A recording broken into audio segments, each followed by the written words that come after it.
Olá, graça, paz e alegria. A porção de hoje recomendada para a leitura da Bíblia em um ano no plano sequencial é 1 Reis do capítulo 13 ao capítulo 15. Antes de começar a falar a respeito da porção de hoje, eu quero fazer dois comentários. Primeiro, há traduções que dizem que Salomão construiu mesmo espaços para a adoração dos deuses das suas esposas. Pelo menos alguns ele construiu. Ele teria construído. Outras traduções dizem apenas que ele seguiu por esse caminho. Por isso eu disse que o texto não crava a questão das construções, que é possível deduzir, como se deduz também, que ele deixou as mulheres seguirem as suas expressões de fé, porque chegou o momento em que elas acabaram convencendo Salomão a seguir pelo caminho dessa adoração idólatra também. Se elas tivessem deixado, isso não aconteceria. Mas a respeito das construções, há algumas traduções que não permitem essa certeza, outras garantem que isso aconteceu, porque o original abre essa chance para as traduções diferentes. Mas parecem coisas tão diferentes. É que o contexto quer deixar claro, sim, que Salomão seguiu por esse caminho, que Salomão acabou indo por essa direção. E aí ele pode tanto ter construído, como pode ter simplesmente feito a adoração junto com as esposas, onde quer que elas fizessem. Então, em alguns casos, a tradução entende que o contexto fala que não, que ele de fato foi lá e construiu o espaço para essa adoração, e outros não, que ele só seguiu por esse caminho. Por isso, então, em algumas traduções nós podemos encontrar que ele só seguiu, e em outras que ele de fato construiu pelo menos alguns desses espaços. Mas por conta do contexto de fato. De qualquer forma, ele seguiu o caminho, quer colocando a mão na massa e construindo alguns dos espaços, ou dando ordens para essa construção, quer simplesmente acompanhando as esposas onde quer que elas fizessem esse tipo de adoração. Segunda observação. Deste ponto em diante, até Neemias, pelo menos, nós temos algumas lições espirituais e muita história. É claro que temos a ação de Elias e Eliseu, temos muitas lições nisso tudo, mas na maior parte dos textos, pelo menos de Reis e Crônicas, também um pouco em Esdras, Neemias e Esther, nós vemos muito mais história e algumas lições, claro, para aprendermos de questões espirituais para levarmos para a nossa conduta do dia a dia. Claro que se nós pegássemos partes menores de cada texto, seria mais fácil fazer aplicações mais espirituais. Como nós estamos fazendo uma mensagem levando em conta um contexto maior de textos, de histórias, então fica um pouco mais complicado falar de detalhes mais específicos. E também o texto deixa claro que seguir a vontade do Senhor é bom, e quando deixa de seguir a vontade do Senhor é ruim. Eu estou fazendo essa ressalva porque pode ser que algumas mensagens se repitam daqui para frente, mas é por conta disso. As histórias são diferentes, mas muitas vezes a aplicação é muito mais parecida, levando-se em conta um texto mais longo, um texto maior. Claro, nós vamos ter sim algumas porções com algumas lições específicas, com algumas situações específicas da própria história, e aí levantamos esse ponto, mas em termos gerais as mensagens de fato podem sim ficar bem parecidas, levando-se em conta o todo de um texto que nós estejamos lendo naquele dia. Ressalvas feitas, vamos para a porção de hoje. Jeroboão é alertado mais uma vez, e na primeira reação dele, ele tenta confrontar o profeta que foi alertá-lo. Dá tudo errado, e ele descobre que o profeta fala a verdade mesmo. Aí ele pede ajuda, é atendido, e tenta ser gentil com o profeta, que revela para Jeroboão que não poderia nem comer, nem beber, nem mesmo voltar pelo mesmo caminho que ele vier. Quem me conhece sabe que quando eu fico empacado, é porque eu tenho certeza que algo foi revelação do Senhor. E a razão é exatamente essa passagem. Eu empaco em determinado ponto quando eu tenho a certeza de que recebi uma revelação e que eu tenho que me manter nela, independente do que esteja se mostrando da situação até aquele momento. Por quê? Porque o profeta que sabia o que tinha que fazer, esse foi punido por agir de outra forma. Aquele que mentiu e disse para ele, não, também tem uma revelação aqui, é para você voltar comigo e tal. Esse que mentiu, o texto não fala que ele foi punido. Fala que aquele que sabia a verdade e foi contra o que ele já sabia, esse acabou sendo punido. Quando eu tenho certeza, então, da revelação do Senhor, eu não me importo com contra-revelação, com argumentação, com, mas não está acontecendo.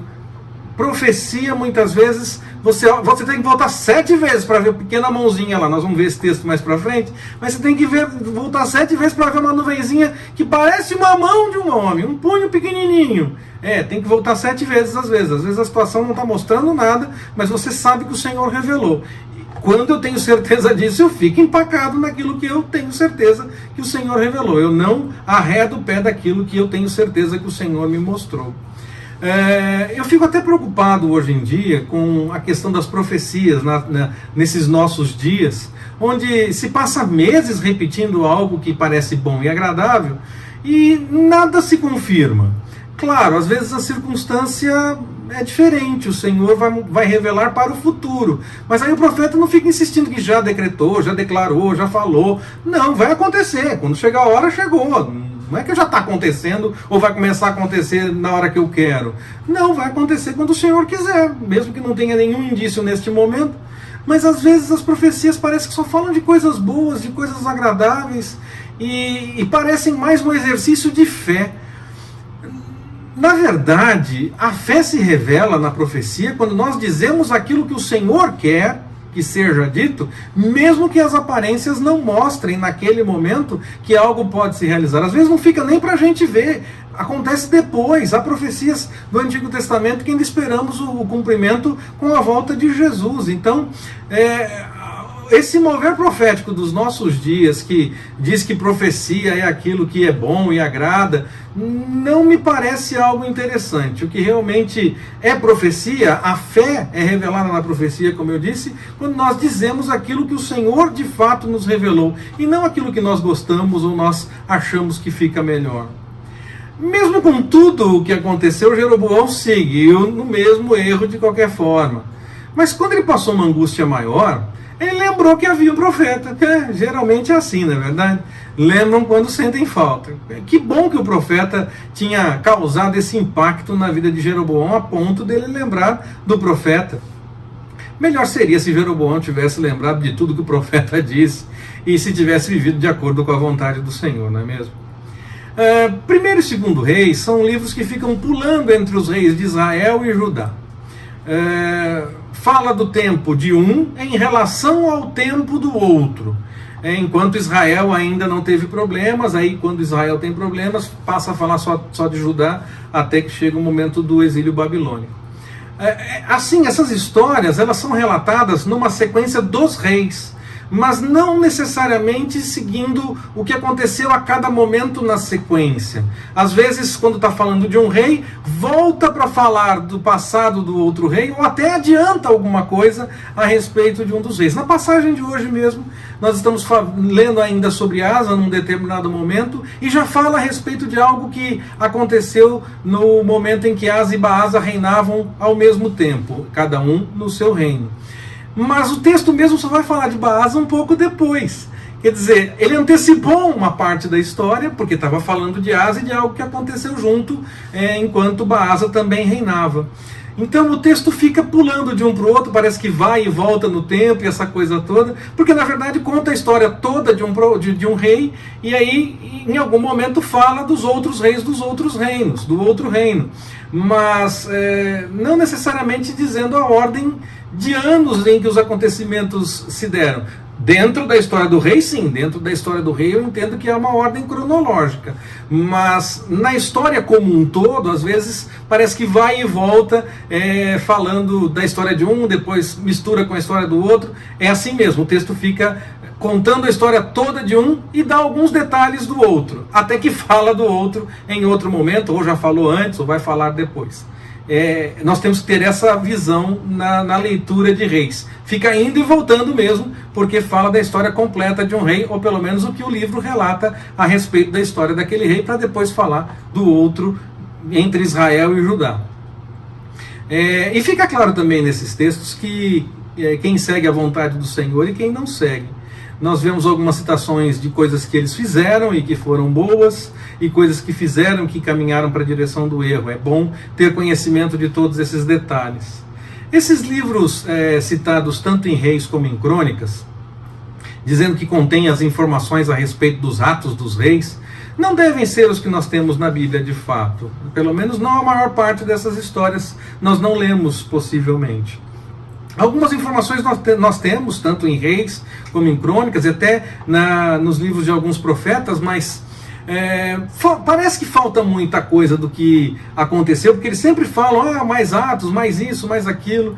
Possivelmente sejam livros que não chegaram até nós, que já não existem mais, ou que estão guardados e muito bem guardados em algum lugar, esperando que alguém os encontre, quer em mau ou bom estado de preservação, essa coisa toda. Uma coisa eu sei, se eles forem encontrados, não vão mudar aquilo que nós de fato precisamos saber. A Bíblia já tem todas as informações que de fato nós precisamos conhecer. O que quer que seja encontrado vai acrescentar informação histórica, mas não vai contrariar as lições espirituais que a Bíblia nos revela. Há alguns livros que são encontrados hoje em dia e que alguns dizem, está contrariando a fé, diz uma coisa diferente.